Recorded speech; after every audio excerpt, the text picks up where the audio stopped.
Subscribe कीजिए technical ज्ञान channel को और बेल आइकन दबाइए इलेक्ट्रिक और टेक्नोलॉजी की वीडियो सबसे पहले देखने की। नमस्कार, टेक्निकल ज्ञान चैनल में मैं विपिन आपका बहुत बहुत स्वागत करता हूं और आज हम बात करने वाले हैं सर्वो मोटर के बारे में। तो बहुत टाइम से मुझे आ रहे थे कमेंट के सर्वो मोटर के बारे में कुछ बताइए, सर्वो मोटर क्या है, कैसे काम करता है, तो एक वीडियो बना के मैं समझा देता हूँ। तो सबसे पहले तो बात कर लेते हैं कि सर्वो मोटर है क्या।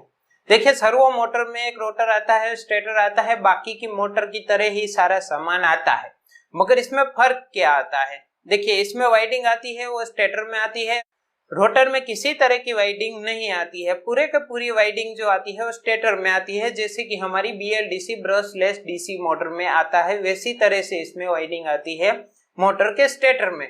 और जो रोटर होता है वो रोटर परमानेंट मैग्नेट का बना हुआ होता है, तो ये भी एक फायदा है सर्वो मोटर का। अब बात करते हैं कि वाइंडिंग इसमें आती है तो क्या फर्क है। ऐसे इंडक्शन मोटर में भी वाइंडिंग आती है, मगर उसका परमानेंट मैग्नेट का रोटर नहीं होता है। आगे बात करते हैं कि मोटर का क्या क्या यूजेस है, कहाँ पे हम लोग इसको यूज करते हैं।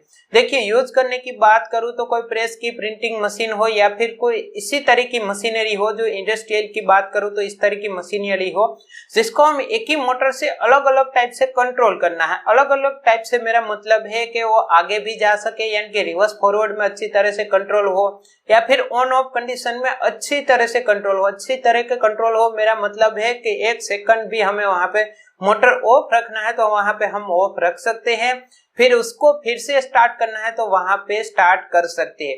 और इसका सर्वो मोटर का फायदा ये है, सबसे बड़ा फायदा ये है कि खुद ही फीडबैक देता है। बाकी की मोटर हमें ऐसी इंडक्शन मोटर हो या फिर कोई और मोटर हम कहीं भी कोई भी मशीन में इंस्टॉल करेंगे तो उसके फीडबैक के लिए हमें वहां पे कुछ चीज इंस्टॉल करनी पड़ेगी।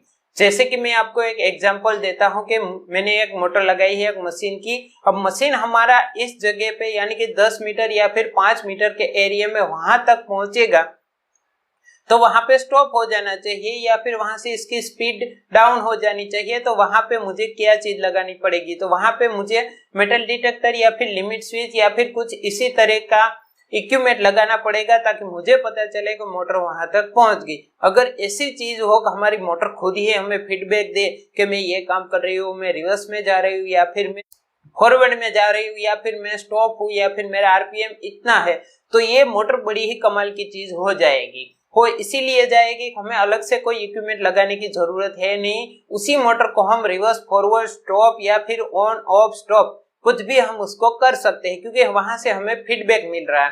फीडबैक का मतलब ये है कि जो सर्वो मोटर होती है, सर्वो मोटर में पावर की वायरिंग तो होती है, फिर वो सिंगल फेज सर्वो मोटर हो या फिर 3 फेज सर्वो मोटर हो, ठीक है। ज्यादातर 3 फेज सर्वो मोटर इंडस्ट्री में यूज होती है। तो सर्वो मोटर की वो पावर वायरिंग तो होती है, उसके साथ साथ उसमें होती है फीडबैक वायरिंग।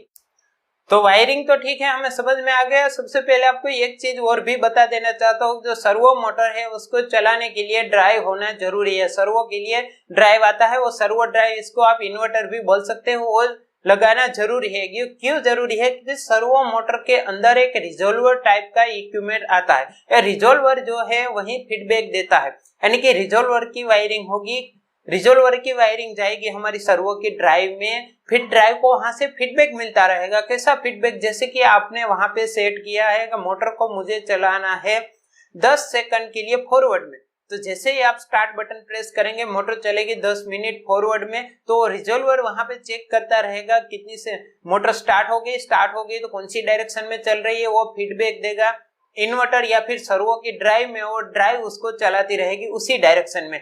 जैसे ही 10 सेकंड ड्राइव में खत्म होता है वैसे ही ड्राइव उसको स्टॉप सिग्नल दे देगा, और फिर रिवर्स के लिए फिर से रिजोल्वर में से डेटा लेगा। हमारा जो भी उसमें इन्वर्टर सर्वो ड्राइव लगाया हुआ है वो ड्राइव वहां से कनेक्ट करता रहेगा, वहां से डेटा लेता रहेगा, डेटा रिसीव सेंड वहां से होता रहेगा। जो सर्वो का रिजोल्वर है सर्वो मोटर के अंदर ही आता है, ज्यादातर छोटी मोटर में अंदर आता है और बड़ी मोटर में स्टेटर से बाहर निकाला हुआ होता है। तो ये जो रिजोल्वर है वहां से सर्वो ड्राइव से डेटा लेता रहता है, सेंड करता रहता है। जैसे ही हमारा फॉरवर्ड का 10 सेकंड खत्म होता है वैसे ही हम उसको सिग्नल देंगे 5 सेकंड के लिए मोटर को स्टॉप यानी कि बंद रखना है, तो वो जो हमारा ड्राइव है उसको 5 सेकंड के लिए बंद रखेगा।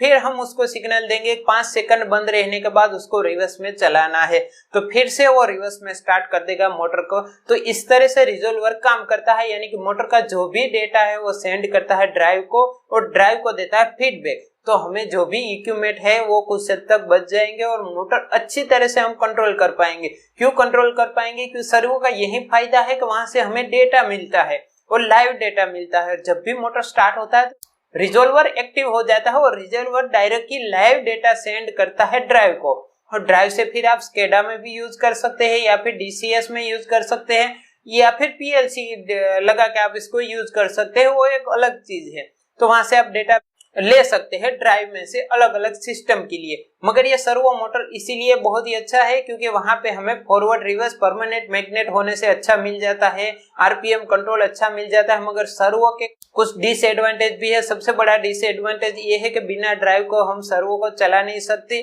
और सर्वो को चलाने के लिए एक ड्राइव होना जरूरी है। और रिजॉल्वर की बात करें तो रिजॉल्वर बहुत ही कम खराब होता है, मगर कभी कभी इश्यू आ जाता है तो सही से डेटा नहीं मिल पाता है। तो हर वक्त लाइव डेटा लेते हैं, इसीलिए कभी कभी उसमें एरर भी आ जाता है। तो अब तो आपको समझ में आ गया होगा सर्वो मोटर है क्या, इसका कॉन्सेप्ट क्या है, बेसिक प्रिंसिपल क्या है। अगर समझ में आ गया है तो वीडियो को लाइक कर दीजिए, वीडियो को शेयर कर दीजिए और चैनल को सब्सक्राइब करना ना भूलें, क्योंकि इलेक्ट्रिक और टेक्नोलॉजी की वीडियो बहुत सारी आने वाली है। जय हिंद, वंदे मातरम।